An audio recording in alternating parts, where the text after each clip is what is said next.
Hello बच्चों, last lecture में हमने रियल नंबर्स के कॉन्सेप्ट डिस्कस किए, कुछ क्वेश्चंस ट्राई किए। अब हम कुछ और क्वेश्चंस ट्राई करते हैं जो बेस्ड हैं एचसीएफ एंड एलसीएम पे। बहुत इंपॉर्टेंट क्वेश्चंस हैं और बहुत सारे बच्चे कंफ्यूज हैं क्वेश्चंस के बारे में। So this is your first question, that what is the largest number that divides 70 and 125 leaving remainders 5 and 10 respectively. देखिए, ये क्वेश्चन तो बहुत आसान है, बट बच्चों को बहुत कंफ्यूजन होता है कि यहाँ पर हम एचसीएफ निकालें या एलसीएम निकालें। तो आप एक ध्यान से समझिए एक बात को। हमने जो रूल पढ़ा था उसमें यहाँ पर क्या था, ये था हमारे पास डिवीजन, ये था हमारे पास डिविडेंड, ये था हमारे पास क्वोशंट एंड सॉल्व करके यहाँ पर हमारे पास आता था रिमाइंडर। ओके, अगर किसी नंबर को, है ना, हमें एक ऐसा नंबर चाहिए जो डिवाइड करे और कुछ क्या है, रिमाइंडर है, ठीक है। सो हम किसके बारे में बात कर रहे हैं, डिविजर के बारे में। ध्यान से समझिए इसको।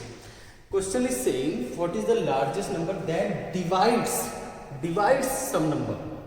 डिवाइड्स सम नंबर मतलब जिन भी नंबर्स को डिवाइड कर रहे हैं, नंबर्स क्या है 70 एंड 125, ये क्या बन जाते हैं, ये बन जाते हैं डिविडेंड। और रिमाइंडर्स रिस्पेक्टिवली क्या आ रहा है, दैट इज 5, 8। तो हमें क्या चाहिए, हमें चाहिए डिविजर, है ना। आई होप आपको समझ में आ रहा होगा। और डिविजर हमेशा इतना तो क्लियर है that divisor is less than dividend. Divisor is less than dividend. और अगर ये लेस देन है तो कौन सी ऐसी वैल्यू है, मतलब हम देखिए, मैं सिर्फ आपको ये एक ट्रिक समझा रहा हूं, है ना। एचसीएफ और एलसीएम में एचसीएफ जिन भी नंबर्स का निकाल रहे हैं उनसे हमेशा कम आएगा, एलसीएम जिन भी नंबर्स का निकाल रहे हैं उनसे ज्यादा आएगा, है ना। तो अगर आपको डिविजर चाहिए तो मतलब आपको कम वैल्यू चाहिए, मतलब आपको एचसीएफ निकालना है, राइट। अगर क्वेश्चन होता कि find out the largest number that is divided by 70 and 125, that is divided by 70 and 125, divided by किससे, divided by divisor, है ना। तो ये 70 and 125 डिविजन हो जाते, फिर आपको डिविडेंड निकालना पड़ता। एंड इतना क्लियर है आपको कि डिविडेंड हमेशा डिविजर से बड़ा होगा, मतलब नंबर से बड़ा होगा। और बड़ी वैल्यू किस में मिलती है, हमें एलसीएम में मिलती है, तो फिर हम एलसीएम लेते हैं। हम उसका भी क्वेश्चन ट्राई करेंगे, बट आई गेस आपको कॉन्सेप्ट समझ में आ रहा है। अगर कॉन्सेप्ट समझ में आ जाएगा तो क्वेश्चन बहुत आसान हो जाएगा आपके लिए। चलिए ठीक है, मतलब हमें यहाँ पर क्या निकालना है, इस क्वेश्चन में निकालना है हमें एचसीएफ। और अगर एचसीएफ निकालना है, बट क्या डायरेक्ट एचसीएफ निकाल सकते हैं, नो। फिर से ध्यान से सुनो, numbers are 70 and 125, leaving remainder is 5 and 8। मतलब कि अगर ये 5 और 8 रिमाइंडर नहीं छोड़ते, है ना, तो ये कंप्लीटली डिवाइड हो जाते हैं, कंप्लीटली डिवाइड हो जाते हैं। मतलब कि ये एक्चुअल में अगर 70 - 5 होता number, that is equal to 65, तो ये कंप्लीटली डिवाइड हो जाता, फिर रिमाइंडर नहीं आता। सिमिलरली अगर ये 125 - 8 होता,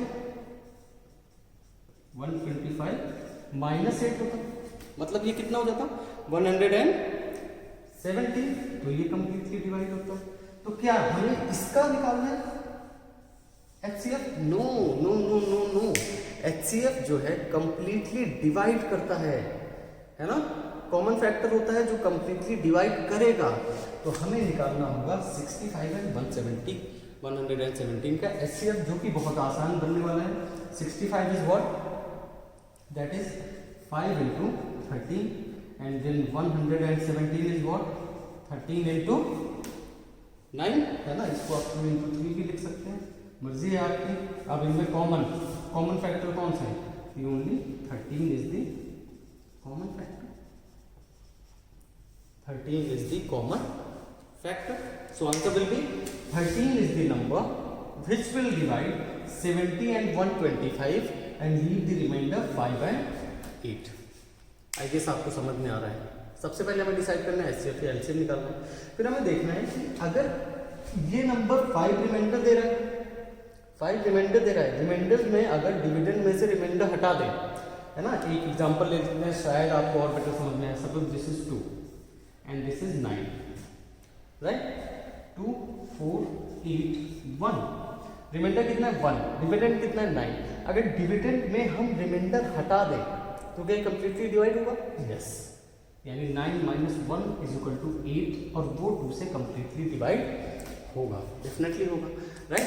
सो सिमिलर थिंग हियर, अगर मैं 70 में से 5 सब्ट्रैक्ट कर दूं तो 65 will be divided, and HCF जो भी नंबर देगा वो वही नंबर देगा जो कॉमन होगा, और अगर कॉमन होगा तो कंप्लीटली डिवाइड करेगा। तो इसका मत निकालने लग जाना HCF, वरना मामला बिगड़ जाएगा, राइट। पहले आप वो नंबर देखो जो कंप्लीटली डिवाइड कर रहा है, देन फिर उसका HCF निकालो, और सेम रूल अप्लाई करता है LCM में भी, है ना। हम कुछ क्वेश्चन करेंगे, पहले एक क्वेश्चन और ट्राई कर लेते हैं, राइट। चलो, तो इसका आंसर क्या हो गया? 30।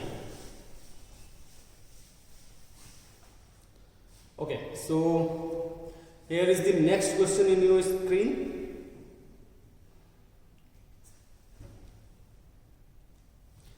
The largest number that will divide 398, 436 and 540, leaving remainder, well 398 क्या लिखा है?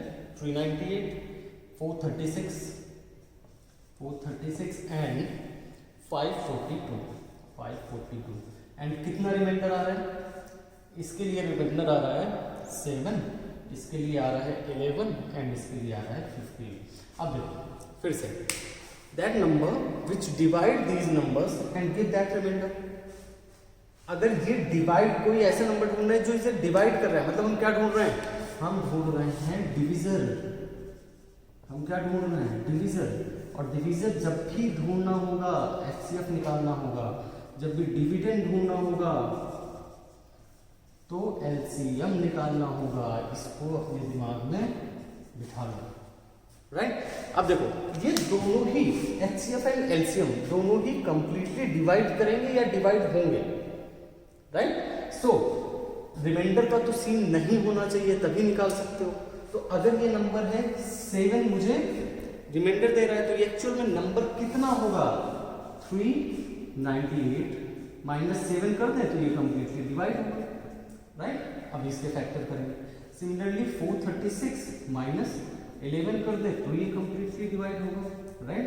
Similarly 542 minus 15 and that will be 527, तो ये कंप्लीटली डिवाइड होगा, राइट। ये कंप्लीटली ऐसे डिवाइड होगा। अब अगर इसके फैक्टर करोगे आप, ठीक है, थोड़े मुश्किल है बट करना तो पड़ेगा, ये एग्जाम में आएगा। 17 इंटू 23, अब एक का कर लेना है तो आपको बस सीधे या तो 17 से ट्राई करो या 23 से ट्राई करो, क्योंकि कॉमन तो आने वाला है। मैंने 17 से ट्राई किया तो that is 17 into 25, that is 5 square, and here that will be 17 into 31, 17 into 31। क्या हो गया common factor? HCF is 17, so answer is 17. 17 is that number which will divide 398 and leave the remainder 7. And 17 is that number that will divide 436 and will leave the remainder 11, and similarly will divide 542 and leave the remainder 15. So your answer is 17, right? बहुत simple सा है, बस एक बार जज कर लीजिए कि आपको HCF निकालना है या LCM निकालना है, उसके बाद तो बहुत आसान हो जाता है, राइट। आई गेस क्लियर है।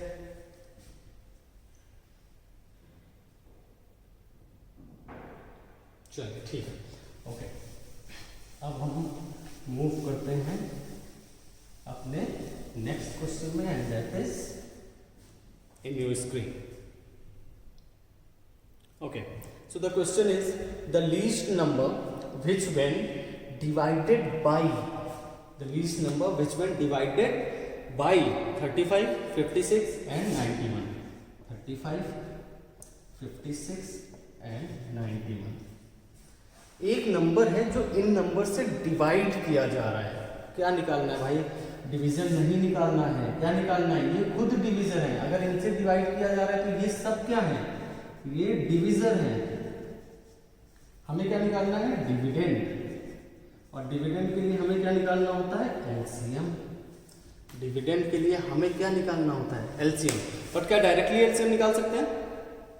बिल्कुल नहीं निकाल सकते हैं। इस केस में कितना रिमाइंडर आ रहा है?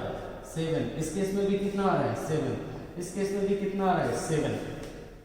मतलब इससे आप डिवाइड कर रहे हो तो कितना रिमाइंडर आ रहा है?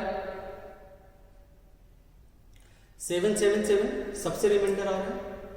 तो अगर मैं इसका एलसीएम ले लूं और जो मुझे नंबर मिलेगा, ध्यान से समझो पॉइंट। सपोज मैं एक एग्जांपल फिर से लेता हूं, सेम एग्जांपल 9 4 8 1। अब देखो, सपोज अगर मैं एलसीएम ले लूं और इससे जो नंबर मिलेगा, ठीक है, वो कंप्लीटली डिवाइड होगा, मतलब वो 8 होगा। वो क्या होगा? 8 होगा। वो कंप्लीटली डिवाइड हो रहा होगा। उसमें अगर मैं रिमाइंडर जोड़ दूंगा तो मुझे वो नंबर मिल जाएगा जो कितना? 7 आपका रिमाइंडर देगा। चलो एक बार करके देखते हैं, ज्यादा बेटर समझ में आएगा। 35 के फैक्टर्स 5 into 7। 56 के factors that will be 2 into 2 into 2 into 7। then 91 के फैक्टर्स 5 into 7 into थोड़ा कुछ गड़बड़ हो रहा है, 13 into 7, सॉरी 13 into 7, राइट। अब देखो एलसीएम क्या होगा? एलसीएम क्या होता है? हाईएस्ट पावर होता है। 5 to the power 1 into 7 to the power 1, यहाँ पर 2 to the power 3 into 7 to the power 1, यहाँ पे 13 to the power 1 into 7 to the power 1। तो हाईएस्ट पावर्स लेनी होती है। हाईएस्ट पावर्स लेंगे सबसे पहले 5 की power 1, 7 to the power highest 1, then 2 highest power 3, then 13 to the highest power 1। This will be your LCM। अब इसको अगर मैं सॉल्व करता हूं, दैट कम्स 3640। 3640। क्या 3640 मेरा आंसर हो जाएगा? क्या 3640? नहीं नहीं नहीं नहीं, ये वो नंबर है जो 35, 56, 91 तीनों से कंप्लीटली डिवाइडेड है। कोई रिमाइंडर नहीं छोड़ रही है ना। तो अगर रिमाइंडर इससे चाहिए आपको, तो आपको वो रिमाइंडर इसमें ऐड करना पड़ेगा। सो द नंबर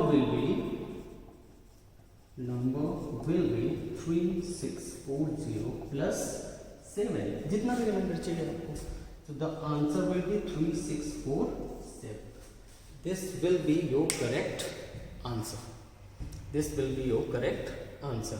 हमने कैसे समझा कि हमें डिविडेंड निकालना है? क्योंकि बोर्ड आता है find the number which is divided by these numbers, and the जिससे हम डिवाइड करते हैं वो क्या बन जाता है? डिवीजर बन जाता है। अगर ये डिवीजर है तो हमें क्या निकालना है? डिविडेंड। और डिविडेंड निकालने के लिए हमें क्या निकालना है? एलसीएम। ठीक है, आई गेस अभी तक आपको कॉन्सेप्ट समझ में आ गया होगा।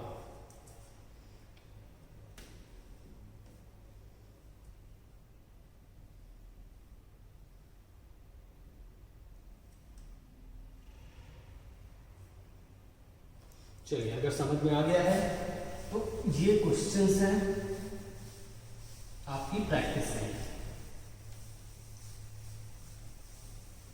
चलो, ये आपकी प्रैक्टिस के लिए क्वेश्चंस हैं, ट्राई करना ही है अपने आप।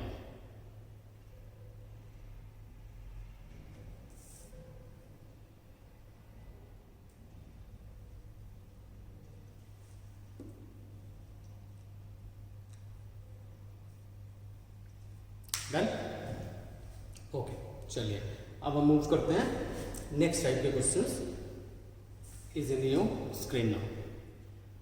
Okay, so this question is saying there are 312, 260 and 150 students in the class, 10th, 11th and 12th respectively. Buses are to be hired to take these students to the picnic. Find the maximum number of students who can sit in the bus if each bus takes equal number of students।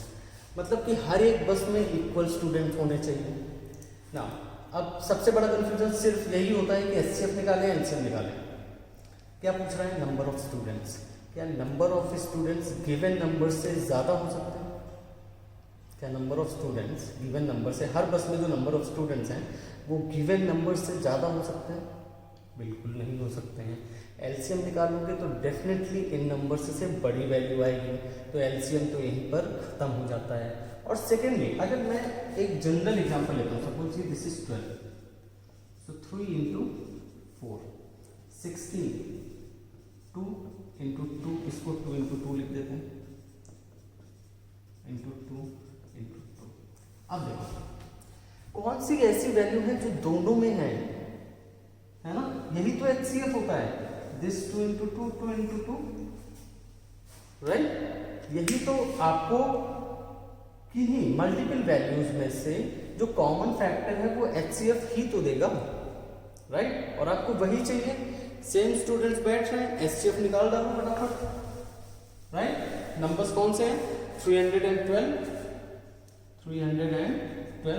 निकालो HCF, that will be 2 into 2 into 2 into 3 into 30, right? Then 260, that will be 2 into 2 into 5 into 13, right? Then there will be 156, so that will be 2 into 2 into 3, 12 into 13, right? अब इसमें common factors कौन से हैं?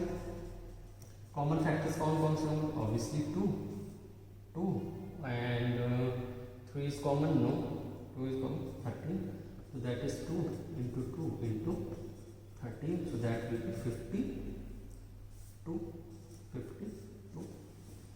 ये आ गया आपका number of students which can sit in each बस, right. ये वो कॉमन स्टूडेंट्स हैं जो हर बस में बैठ सकते हैं। अब कभी कभी क्वेश्चन में पूछ लेता है find out the number of buses, तो सिंपल है, एक बस में कितने स्टूडेंट बैठ सकते हैं? 52। टोटल स्टूडेंट्स कितने हैं?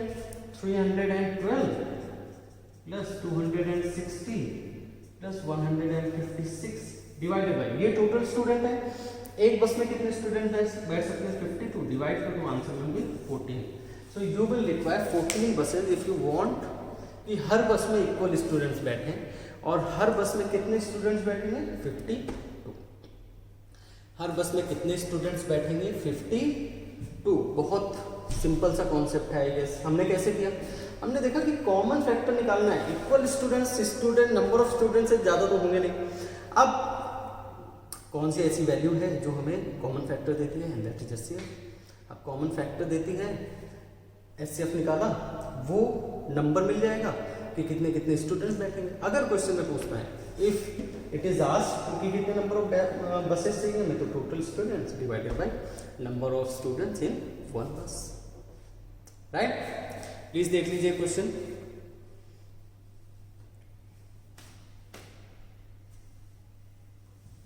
राइट,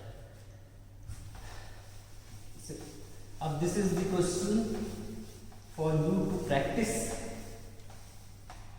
इन दिस पे। ध्यान से देख लो। अब देखो इसमें क्या है, in this seminar the number of participants in Hindi, English and mathematics are 60, 84 एंड 108। Find the minimum number of rooms required. Here it is, ये नहीं पूछ रहा है कि हर रूम में कितने स्टूडेंट्स बैठे हैं, राइट। वो कहां से निकलेगा? HCF आपको क्या देगा? HCF आपको देगा number of students in each room, number of students in each room, ये देगा आपको HCF, number of students in each room. यहां पर क्वेश्चन नहीं खत्म हो जाता है ना। नंबर ऑफ रूम्स कैसे निकलेगा? नंबर ऑफ रूम्स निकालने के लिए आपको करना पड़ेगा total students divided by this value, number of students in each room, और इसी को हम बोल सकते हैं HCF, राइट। जब ये करोगे तब फाइनल आंसर आपका आएगा, अपने आप ट्राई करिएगा, राइट। ओके,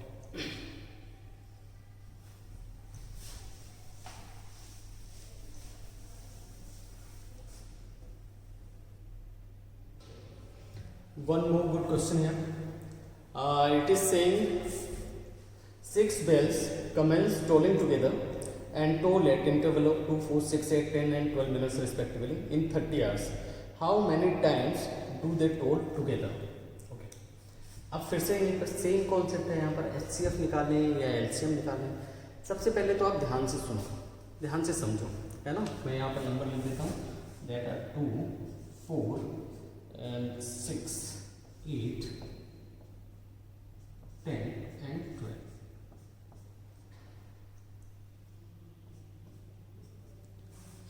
सपोज एक आप दो दोस्त हो, है ना, दोनों सेम डायरेक्शन में दौड़ रहे हो, सेम डायरेक्शन में दौड़ रहे हो, राइट। एक की स्पीड ज़्यादा है, दूसरे की स्पीड कम है, क्या आप कभी मिलोगे? क्या आप कभी मिलोगे? ऑब्वियसली नहीं मिलोगे। वो अगर सेम डायरेक्शन में दौड़ते चले जा रहे हो, सीधी रोड है, तो आप निकल जाओगे। बट यहाँ पे क्या है, हमारा जो टाइम है वो ऐसे मूव करता है ना। मतलब 60 के बाद फिर यहाँ पर आने लगेगा आपका, है ना। मतलब अगर ये मिनट है तो मूव करता करता करता करता करता करता वापस यहाँ पर आएगा, फिर रिपीट होने लगेगा, राइट। तो मतलब ये मिलेंगे ऑब्वियसली, क्योंकि सर्कल में है, मतलब एक टाइम पे फिर से बच सकते हैं। बट कौन सी वैल्यू देगी, कौन सी वैल्यू देगी? बिगर वैल्यू देगी या स्मॉलर वैल्यू देगी? यहाँ पर क्लियरली समझ में आ रहा है कि HCF 2 आ जाएगा। HCF इसका क्या आ जाएगा? 2 आ जाएगा, है ना। यहाँ पर 0 मिनट्स में जब स्टार्ट हुआ था, टाइम जब स्टार्ट हुआ था, मतलब 0 मिनट्स में एक बार साथ में वन टाइम साथ में कमेंस हुई थी बेल्स, राइट। तो क्या 2 मिनट्स में सारी एक साथ फिर से हो जाएंगी? फिर से हो जाएंगी? नहीं होंगी बिल्कुल। मतलब यहाँ आपको क्या निकालना है? यहाँ आपको निकालना है LCM। That will give you the time कि नेक्स्ट टाइम ये कब वापस से साथ में कमेंस होंगी, राइट। तो 2 to the power 1, 2 to the power 2, 2 into 3, 2 to the power 3, 2 into 5, 2 into 2 into 3, ठीक है, ये बन जाएगा। अब अगर इससे LCM निकालोगे तो क्या आएगा? 2 की power 3 maximum, 3 to the power 1, then 5 to the power 1, right? So that will be 120 minutes। मतलब 120 minutes is the time जब ये दोबारा क्या होगी? कमेंस होगी। 120 minutes is the time, मतलब क्या हो गया? 2 hours। मतलब हर 2 घंटे में, इन एवरी 2 hours ये एक साथ फिर से बजेंगे, राइट। बट हमें कितना पूछ रहा है? हमें पूछ रहा है 30 hours में। तो अगर 2 hours में वापस बजती तो नंबर ऑफ टाइम जो 30 hours में बजेंगे कितना हुआ? 30/2, that is 15 times, that is 15 times. ये आंसर होना चाहिए था, बट 0 टाइम में एक बार बच चुके हैं पहले, राइट। ये 15 कौन सा आया? पहले 2 hour में जब वापस से कमेंट्स होंगी साथ में, है ना, तब से स्टार्ट हो रहा है, तब 15 काउंट हुआ है। लेकिन ये 0 hour में एक बार तो पहले बज ही चुके हैं, तो टोटल नंबर कितना आ जाएगा? 15 plus 1, this is the final number and 16 is the answer. Very important question, ध्यान से देख लीजिए एक बार। बहुत बार आता है ये और बच्चों को बहुत डाउट होता है इसमें, है ना। कैसे निकालना हमने सिर्फ इतना देखा, ये ऑब्वियसली सबका अलग अलग टाइम है। ये 6 मिनट में बजने वाली है, ये 12 मिनट में बजने वाली है। तो अगर हम HCF निकालते हैं, इसका मतलब होता है कि 2 मिनट में बज गई वापस से? नहीं, बिल्कुल गलत बात है। और अगर आप टेक्निकल डेफिनेशन में भी जाते हैं ना LCM की, तब भी ये सही आंसर दे देगा आपको। LCM क्या है? ऐसी वैल्यू है ना जो इन सबसे कंप्लीटली डिविजिबल हो, इन सबसे कंप्लीटली डिविजिबल हो। अब नंबर ऑफ रिंग्स ये डेसिमल्स में तो नहीं हो सकती है ना, डेसिमल में हो सकती है क्या? मतलब ये 30 घंटे में 16 टाइम्स बजी, क्या 15.3 टाइम्स बच सकती थी? नहीं बच सकती थी। तो हमें एक ऐसी वैल्यू चाहिए थी जो ये सारी वैल्यू 2, 4, 6, 8 जिसे कंप्लीटली डिवाइड कर जाए। कंप्लीटली डिवाइड कर दें और उसी को हम एलसीएम बोलते हैं। जब ये सारे डिवीजन मिलके एक डिविडेंड निकालें, ये सारी डिवीजन मिलके एक डिविडेंड निकालें, ठीक है, तो 2 घंटे में बच रहा था। तो हमने कहा है कि 2 घंटे में जब पहला मानेंगे तो 30 आवर्स में 15 टाइम्स बच जाएगा, है ना। लेकिन यहाँ पर 0 मिनट्स में पहले ही एक बार बच चुका था, तो टोटल नंबर्स कितने हो जाएंगे? 60, right. So the answer is 60। Okay, so मुझे लगा कि ये क्वेश्चन इंपॉर्टेंट है। इस तरह के क्वेश्चंस बहुत आते हैं, आपको जहाँ पर भी क्वेश्चंस मिले आप प्रैक्टिस करिए। कोई डाउट हो आप मुझे कमेंट बॉक्स में ज़रूर बताइए। मुझे जैसे ही जितना मैक्सिमम टाइम मैं डिवोट कर सकता हूँ आपके लिए मैं करूँगा, ठीक है। Thank you, have a good day. अच्छे से प्रिपेयर करते रहिए, है ना। आई होप कि आप सब लोगों का एग्ज़ाम बहुत ही अच्छा जाए। और अगला लेक्चर होगा area related to the circle का, बहुत जल्दी, आई गेस आज रात में या कल आफ्टरनून तक मैं उसे पब्लिश कर दूंगा, आप देखिएगा। आई होप कि वो भी आपको हेल्प करेगा। Thank you so much, have a good day.